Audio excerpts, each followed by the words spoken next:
Hello, welcome back to another Tabletop Banter video.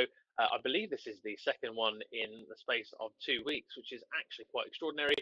And today I'm going to be going over something I really enjoy within the hobby, and particularly the Horus Heresy. So for those of you who have been long-time followers of the channel, you'll know that I'm not a competitive gamer, nor am I a Golden Demon painter, which makes me quite ordinary. And sticking with that theme, one of the things I really enjoy about the Horus Heresy narrative is when someone ordinary does something extraordinary. And that when that rolls onto the tabletop, there's a real sense of gratification, obviously. That kind of in the moment, you're like, holy crap, how the hell did this happen? This guy sucks. And yet he's, staving off a horde of Terminators or something, for example.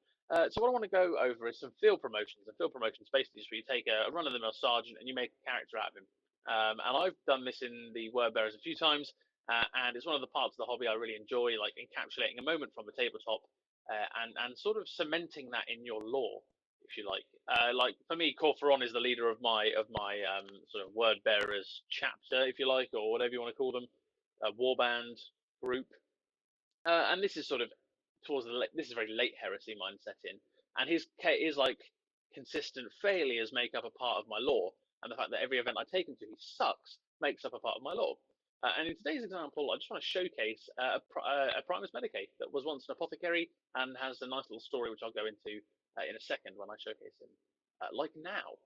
So here is the very sophisticated setup for the showcasing of single models.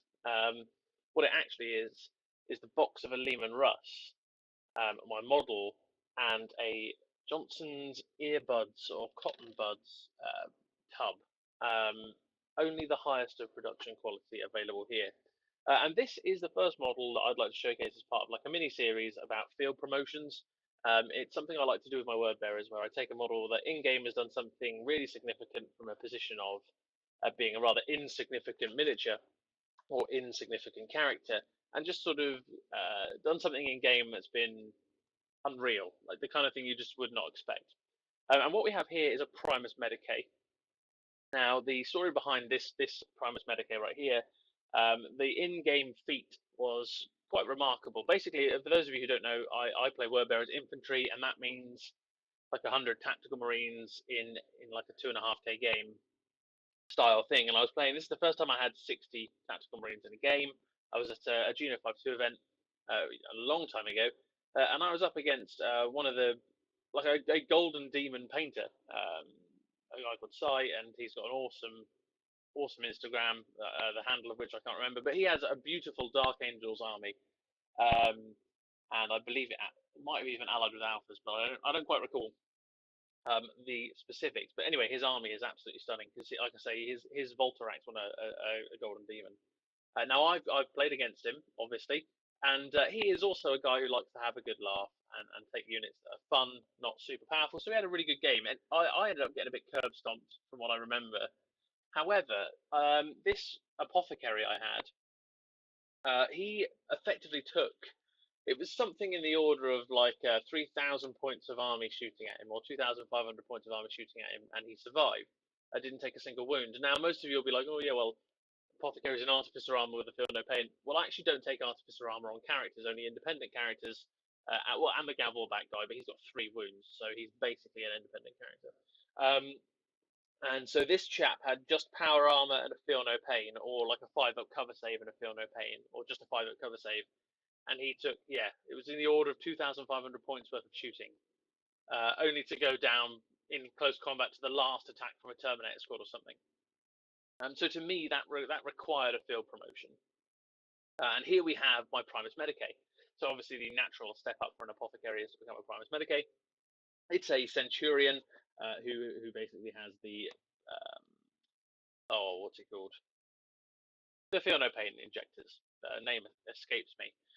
Now, the base for this model was an apothecary, a Mark II apothecary model that Forge World produced. I don't know if they still do, but they did at the time of purchase. And I bought it as part. I think they sell them in a Mark IV and a Mark II. This is my Primus Medicae. Now that's the core of his model. Obviously, that Mark II thing. This is a power axe from Gorgons, I believe, the Iron Hands Terminators. I had a spare power axe because I made one a hammer bearer. Now you can obviously see some blood effects there. That's him doing some surgery. It's a power axe narthecium. That's the word. Obviously, loads of vials and stuff like that. I'm by no means an exceptional painter, but you get the idea. The idea was white, obviously, because he's a Apothecary Primus Medicae. There's the red shoulder pad because he's a word bearer. It's kind of loads of dust on the feet. Like really, this is just when I was getting into use of pigments and stuff like that. The plasma pistol is to cauterize wounds. Also, I like plasma pistols.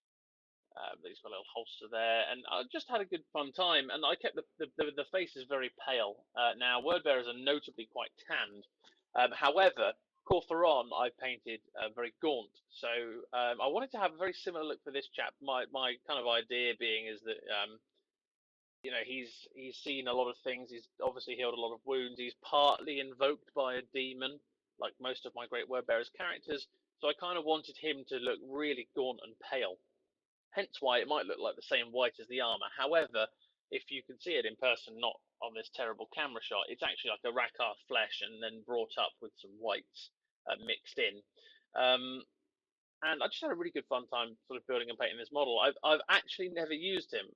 One of the tragedies of me playing few games, and the idea for him was to sit in a unit of Gav Orbak because he's kind of possessed by a demon, and they are demon units inherently.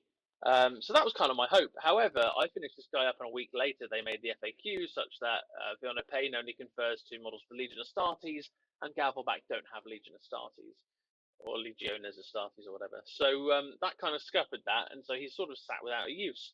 Now I could put him in Terminators, obviously, but I don't really run those very often. And the only Terminators I do have of a considerable size are Cataphracti, which means that this power armor guy is pretty wasted. He's on the bigger base to fit with that size squad, so I might make a Tartarus squad for him, just that he has like an in use kind of a game use now and again. But yeah, I just thought this would be a nice little way to introduce some of my field promotions. So I'll just spin him around once again. You can obviously see there he is sat or rested his boot upon a powered down Ultramarine's head. The best kind of Ultramarine's head is the one under a word bearer's foot. Some weathering and stuff. I've gone in with the sponge. I think I just used like a lead belcher equivalent. Possibly actually hit it with Rhinox hide first. Oh yeah, you can see there on the shoulder pad. Or you probably can't. There it is. Little Rhinox hide sponge, little metallic sponge over the top. Splashed in a few oils, if I remember correctly, as well. And then cut those away again with Artist White Spirit.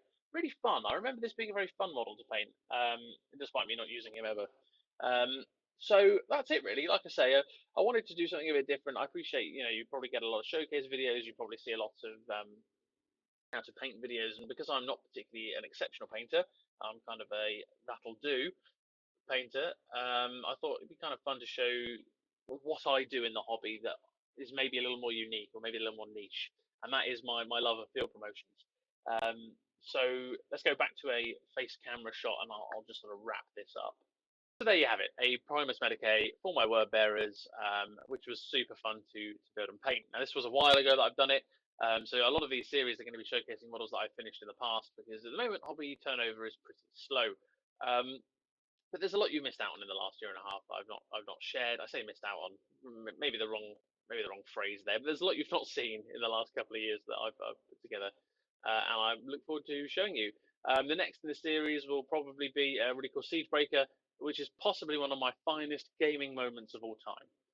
Well, I'll leave that story for next time. Thanks ever so much for watching. If you like the video, feel free to hit the thumbs up and so forth. The usual spiel from people on YouTube.